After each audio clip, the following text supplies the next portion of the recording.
Kalau tengok ejen-ejen Takaful ni kan, dekat internet ni, korang tengoklah dia punya profile picture pakai blazer, posing bergaya kan gitu.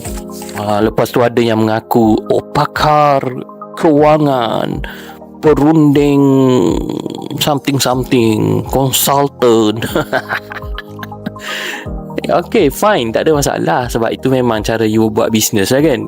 Tapi you miss satu benda dalam dunia digital ni lah kan, dalam social media. Pakai profile picture pakai blazer tu semua orang boleh buat. Mengaku diri sebagai pakar tu semua orang boleh buat. Sebab apa? Sebab tu mudah. Ambil gambar dekat dinding putih kat rumah, pakai blazer, letak dekat profile picture.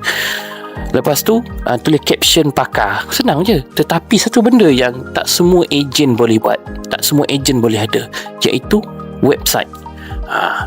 Ejen-ejen Takaful yang ada website ni, you all ada kelebihan untuk bawa prospek masuk website dulu, faham dulu dekat landing page tu apa yang you tengah offer. Lepas tu letak form, dalam form tu connect dengan sistem database.